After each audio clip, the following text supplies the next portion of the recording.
6 दिन जिसने दुनिया की सप्लाई चेन रोक दी। एक शिप, एक गलती, पूरी दुनिया पर असर। 23 मार्च 2021 की सुबह दुनिया के सबसे व्यस्त समुद्री रास्तों में से एक अचानक रुक गई। कोई युद्ध नहीं हुआ था, कोई आतंकी हमला नहीं हुआ था, कोई तकनीकी सिस्टम क्रैश नहीं हुआ था, फिर भी ग्लोबल ट्रेड ठहर गया। कारण था एक single container ship ever given, जो हवा, रेत और मानवीय निर्णयों के कॉम्बिनेशन से साइडवेज फंस गया था, ठीक उस जगह जहां गलती की गुंजाइश लगभग ज़ीरो होती है। कुछ ही घंटों में सैटेलाइट इमेज दुनिया भर में फैल गई, मीम्स बनने लगे, लेकिन लॉजिस्टिक्स और सप्लाई चेन इंडस्ट्री के अंदर पैनिक शुरू हो चुका था, क्योंकि ये सिर्फ एक जहाज़ नहीं था, ये बॉटलनेक था ग्लोबल इकोनॉमी का।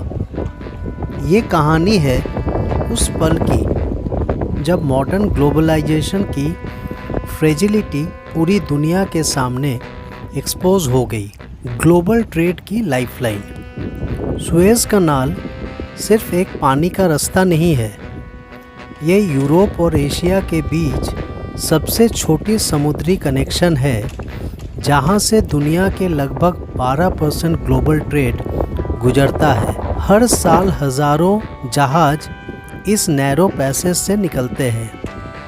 तेल, गैस, इलेक्ट्रॉनिक्स, कपड़े, car, raw materials, basically modern life का हर हिस्सा। इस कैनल का स्ट्रैटेजिक इम्पोर्टेंस इतना ज़्यादा है कि अगर ये बंद हो जाए तो जहाज़ों को Africa cap of good hopes के आसपास घूमना पड़ता है, जिससे लगभग 7 से 10 दिन की अतिरिक्त समय और लाखों डॉलर का एक्स्ट्रा फ्यूल कॉस्ट जुड़ जाता है। इसलिए जब एवर गिवन फंसा तो ये सिर्फ नेविगेशन प्रॉब्लम नहीं था, ये ग्लोबल इकोनॉमिक चोक पॉइंट बन गया।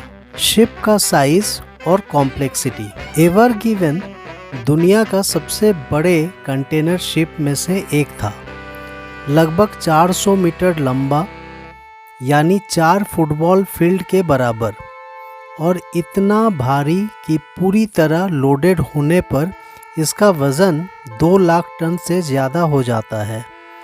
इतना बड़ा जहाज नैरो कैनल में मैन्यूवर करना पहले से ही एक हाई रिस्क ऑपरेशन होता है, जहां पायलट, टग बोट्स और प्रिसाइज नेविगेशन कोऑर्डिनेशन ज़रूरी होता है। जहाज़ को ऑपरेट कर रही थी शिपिंग कंपनी एवरग्रीन मैरीन, और हर मूवमेंट टाइटली शेड्यूल्ड था, क्योंकि कैनाल ट्रैफिक एक सिंक्रोनाइज्ड कन्वे सिस्टम पर चलता है। लेकिन उस दिन वेदर कंडीशन परफेक्ट नहीं थी। तेज़ हवाएं, सैंडस्टॉर्म लाइक विजिबिलिटी और ह्यूमन डिसीजन मेकिंग प्रेशर एक डेंजरस कॉम्बिनेशन बन रहे थे। एक्सीडेंट का मोमेंट। जब जहाज़ कनाल के एक सिंगल लेन सेक्शन से गुजर रहा था, अचानक तेज क्रॉसविंड ने उसे पुश किया और सेकंड्स के अंदर जहाज़ का बो कैनल की एक दीवार से धंस गया, जबकि स्टर्न ऑपोजिट बैंक में फंस गया। कुछ ही पलों में दुनिया की सबसे क्रिटिकल शिपिंग आर्टरी पूरी तरह ब्लॉक हो गई। जहाज़ डायगोनल एंगल में स्टक था, इतना टाइट कि उससे आसपास के कोई छोटा वेसल भी निकाल नहीं सकता था। उस पल किसी ने नहीं सोचा था कि ये ब्लॉकेट सिर्फ कुछ घंटे की नहीं, बल्कि कई दिनों की ग्लोबल डिसरप्शन बनने वाली है। केओस शुरू होता है। घंटों के अंदर कैनाल के दोनों तरफ जहाज़ों की लंबी लाइन लगने लगी। Oil tankers, LNG carriers, container ships सब वेट कर रहे थे। हर घंटे ग्लोबल ट्रेड का $बिलियन वैल्यू स्टक हो रहा था। लॉजिस्टिक्स कंपनीज पैनिक मोड में थी, क्योंकि सप्लाई चेन पहले ही कोविड डिसरप्शन से कमज़ोर थी। मैन्युफैक्चरिंग प्लांट्स रॉ मटेरियल का इंतज़ार कर रहे थे, रिटेल्स इन्वेंट्री डिले फेस कर रहे थे और शिपिंग शेड्यूल्स डोमिनो इफ़ेक्ट में कोलैप्स हो रहे थे। सोशल मीडिया पर मेम्स बन रहे थे, लेकिन बोर्डरूम्स में इमरजेंसी मीटिंग चल रही थी। Rescue operation impossible task. Rescue operation की जिम्मेदारी थी सुएज़ कनाल अथॉरिटी की और टास्क आसान नहीं था। शिप को पुल करने के लिए टग बोट्स लगाए गए, ड्रेजर्स ने उसके आसपास की रेत हटानी शुरू की, लेकिन जहाज़ का साइज़ इतना बड़ा था कि हर एफर्ट इनसिग्निफिकेंट लग रहा था।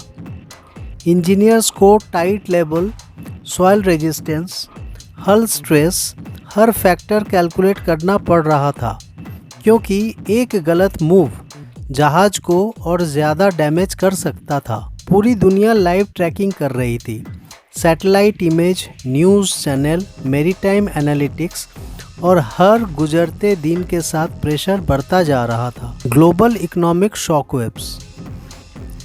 सप्लाई चेन का सबसे बड़ा लेसन यहाँ दिखा। दुनिया इंटरकनेक्टेड है, लेकिन रेजिलिएंट नहीं है। ऑयल प्राइसेस फ्लक्चुएट करने लगे, शिपिंग इंश्योरेंस रेट्स बढ़ने लगे, यूरोप में फैक्ट्रीज टेम्पोररी शटडाउन रिस्क में आ गई और रिटेलर्स को डिलीवरी डिले का डर सताने लगा।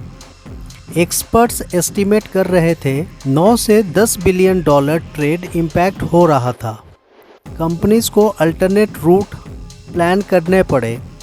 जहाज़ों को अफ्रीका के लॉन्ग रूट पर डाइवर्ट करना पड़ा, जिससे लॉजिस्टिक्स कॉस्ट एक्सप्लोड होने लगी। एवर गिवन अब सिर्फ एक स्टक शिप नहीं था, ये ग्लोबल इकोनॉमिक वल्नरेबिलिटी का सिंबल बन चुका था। Breakthrough moment. छठे दिन हाई टाइड के दौरान कोऑर्डिनेटेड टग बोट एफर्ट और ड्रेजिंग के कॉम्बिनेशन से आखिरकार जहाज़ धीरे धीरे मूव करना शुरू हुआ।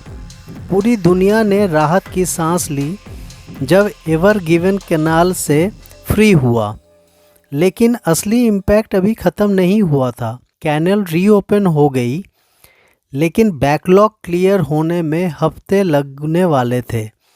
100 शिप क्यू में थे, शेड्यूल्स डिसरप्ट हो चुके थे और ग्लोबल लॉजिस्टिक्स नेटवर्क को रीसेट होने में टाइम लगना था। लीगल बैटल और आफ्टरमैथ।